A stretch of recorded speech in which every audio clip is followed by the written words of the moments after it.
So here we are for Roger Finlay's presentation on SP4. I'm going to pass it over here to Roger. Yeah, this is Escape from Teesside.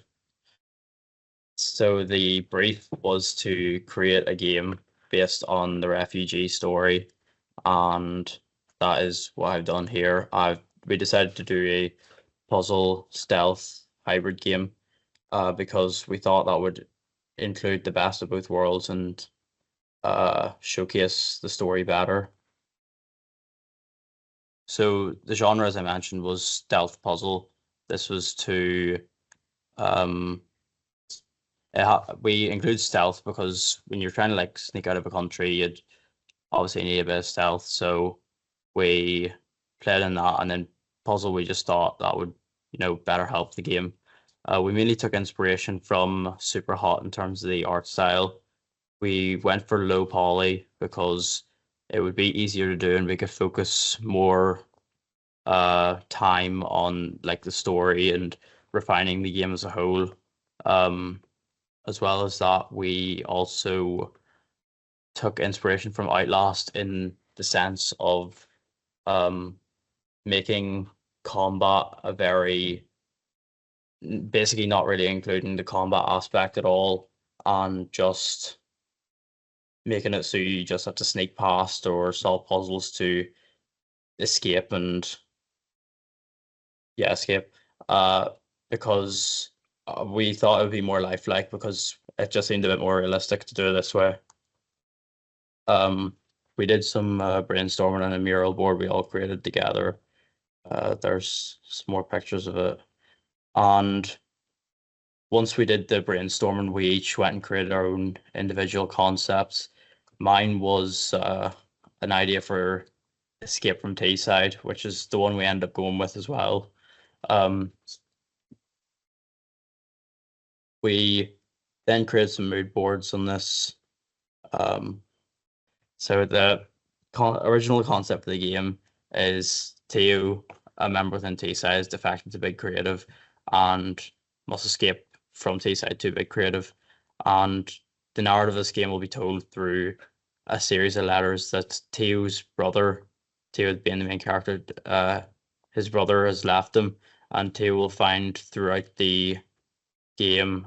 We did this to try and entice players to continue playing instead of just giving them the whole story straight away and then them deciding whether it's interesting or not and dropping it based on that.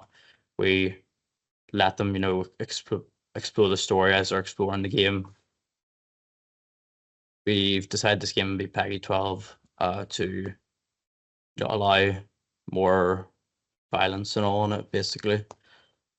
And we're making this game on Xbox, PC, PlayStation, and Switch. This is some of the earliest concept art we had, was basically just grabbing images from Google and then trying to piece together what would be this game based on the color palettes we used as well. And yeah, so the now the plot is after we've refined it and all. Theo, who was once a high up member in Teesside, overheard some guards mention his runs along with some others, and so he knew that he had to get out. Along his journey so far, he has found letter 3, which we'll see in the next slide, from his brother, and from there is where you'll embark on the journey. In an attempt to reach Big Creative, where his parents escaped to when Theo was only young, Utopia built on the primary foundations of peace and kindness, being led by both Theo's older brother's letters, and the smuggler has been sent to assist him. These are the letters that you'll find throughout the game. We don't have them in any order right now. It's just the order they're written. And this is the one you'll be starting off with. This is how we've decided the gameplay will go. And these are some sketches I've made for this game. And I also digitalized all of them as well. I made this model of the floor plan of the level to better help you understand how the storyboards will go, because I didn't really draw it as well as I could have. So this is just to help you understand. And these two drawings here, Francis created them as well. This is an example of the UI, the health bar, an interact button in the middle, and a weapon wheel. Okay, so first storyboard, you start off in this room here with letter 3, as I mentioned previously, and with part of a code in the back of it. Then the player navigates their way through and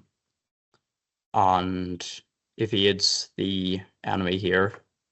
Then we find the key, which is located here, go back to this door here that was locked, and picks up a letter that has another code in the back.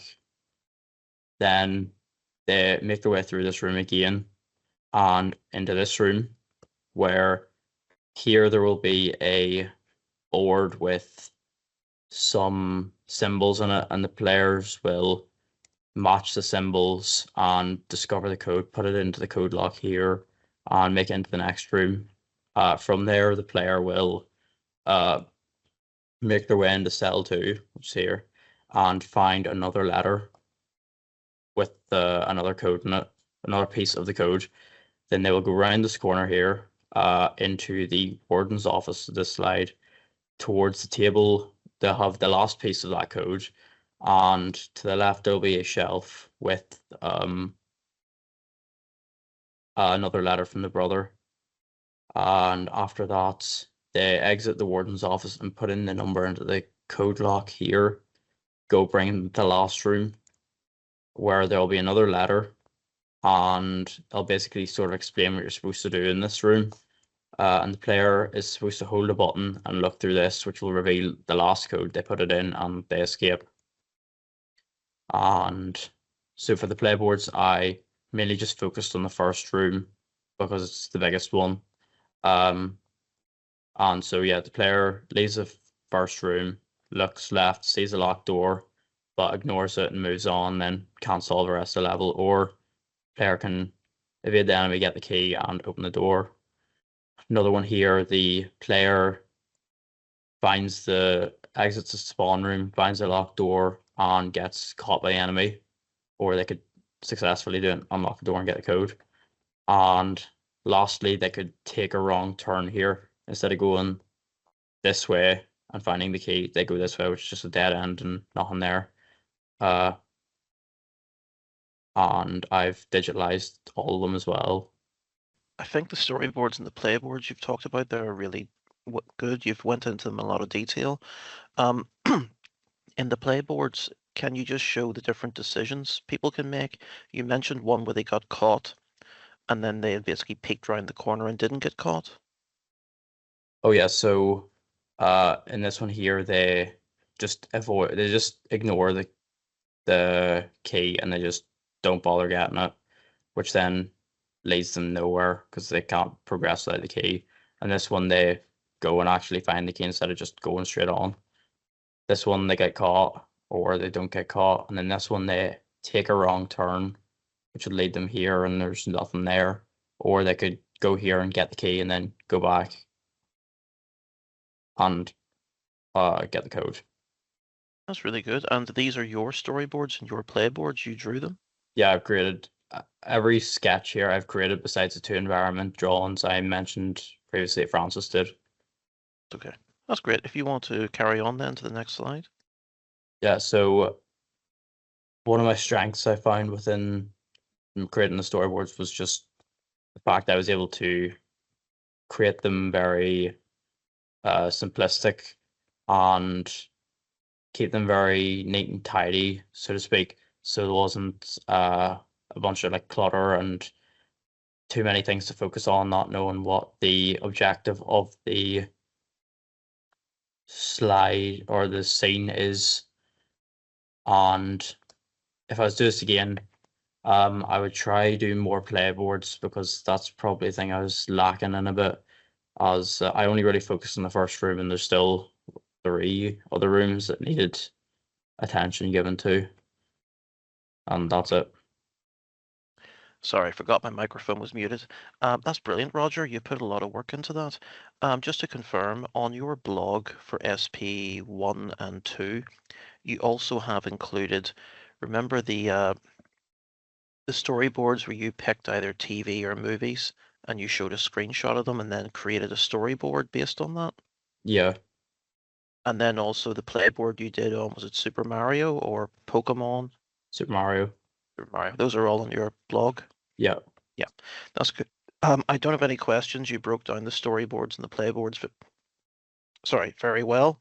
You've done a very good job. Well done. That's great. Thank you very much. Okay, thank you.